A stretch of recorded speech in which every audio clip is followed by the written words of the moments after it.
Hello everyone, welcome to another episode of Pyathlon. In today's video, I'll be showing you how you can create your own functions in Microsoft Excel. I'm not going to do a long intro, we're just going to dive right in. First, to create your function, you'll need to open your Visual Basic Editor and create a module.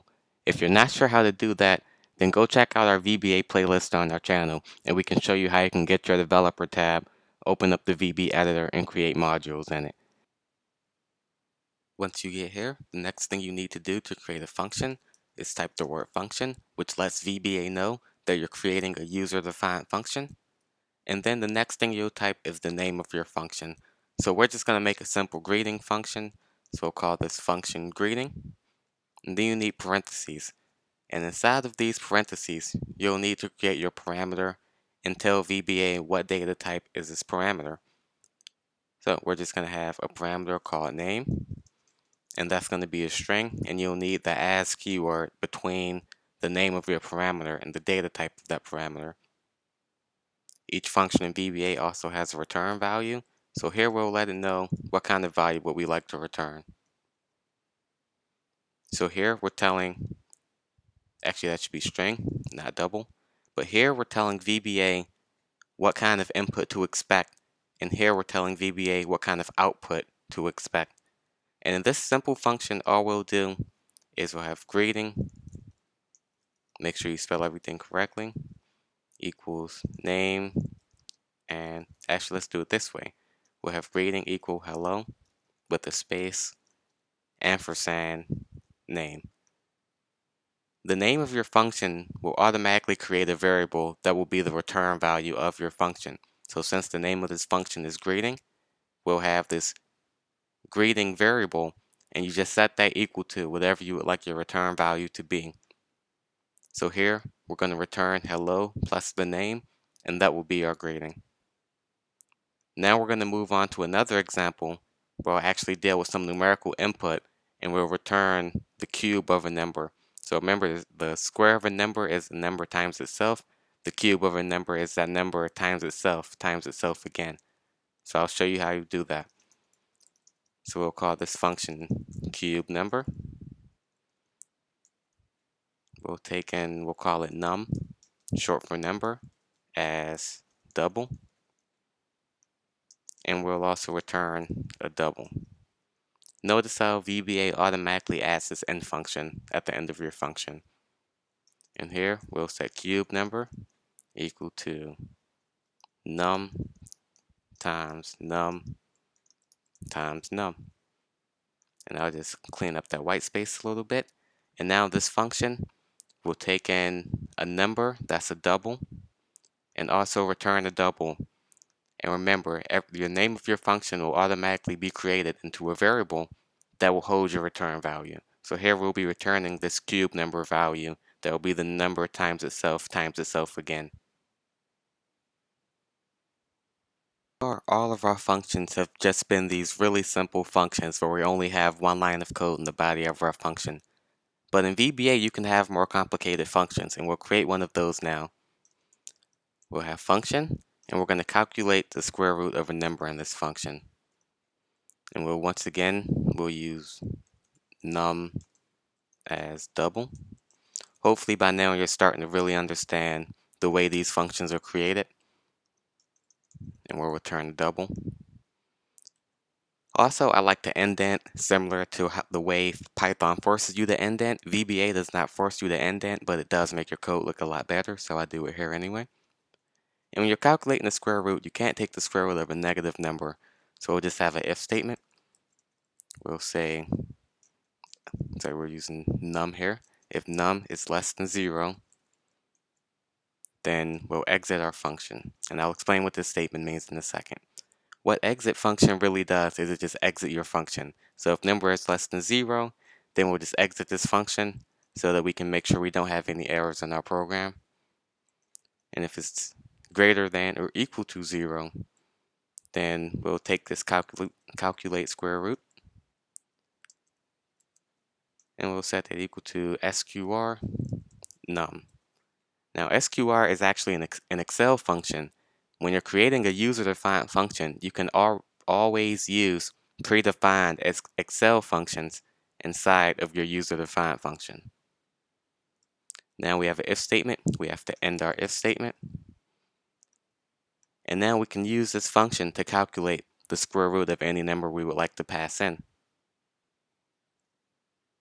VBA also supports variable length arguments, and you can use those when you don't know how many parameters your user is going to pass into your function.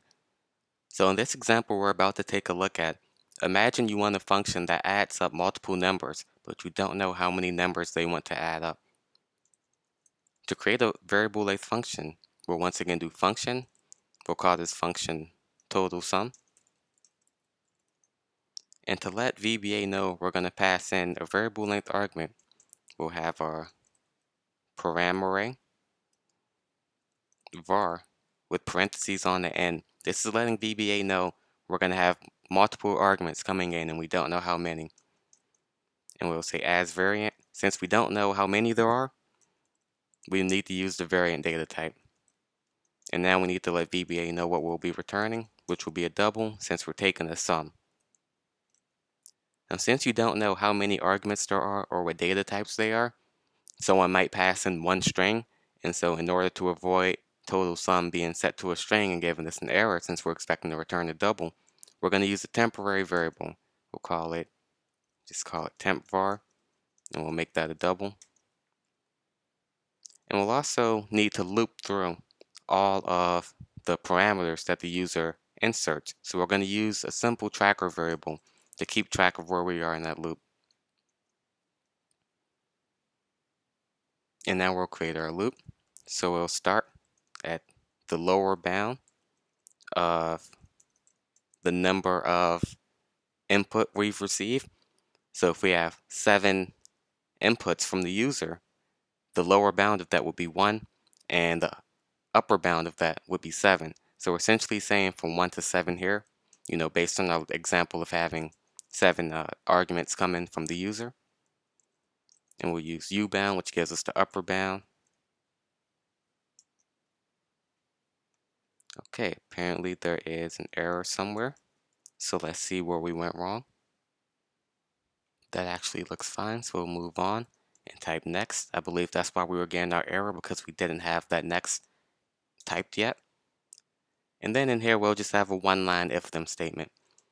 So we'll use this isNumeric function, which is a pre-built Excel function, and we'll use this to check to see if the value at index I of our variable length parameters is a number. If it's not a number, we can't add it, but if it is a number, then we will add it, and we'll use our temp var to do that.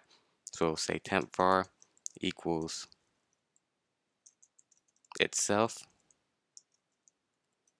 plus the argument that we're looking at. Then the last thing we need to do here is actually set this total sum equals to temp var. So just to recap, we create a temporary variable that's going to store our sum. We have a tracker variable so we can manage our loop. And for every piece of input we receive in the form of a parameter, we'll check to see if it's numeric. And if it is numeric, then we'll take that value and add it to our running total. And then we'll take that running total and set it equal to total sum, which is our return value. The last thing we'll cover in this video is using optional arguments. So let's say you have a function and you want your user to pass in 1 or 2 arguments, but you don't know if they're going to pass in 1 or 2 and you don't want to use a variable length argument. We'll just use an optional argument instead. And to do that, we'll just copy and paste our first function, and we'll add in the capability where they can optionally greet a second person, and if they don't like to greet a second person, we'll just greet John Doe instead. That will be our default value. So in terms of implementing that, after your first parameter, you just say optional name2, and we'll have to set that equal to a value to give it a default value in case they don't want to enter a second person. And we'll just say John Doe.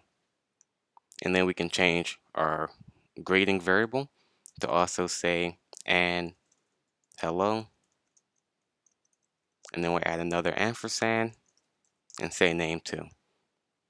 And then this one will say hello, the name they entered, and hello, John Doe. Or if they would like to enter a second name, they can input that and they will greet them instead of John Doe. Thanks for watching, everybody. Please subscribe to Pyathlon for more programming tutorials. We have more programming tutorials coming in Python, and we have a lot of Raspberry Pi videos coming in the future.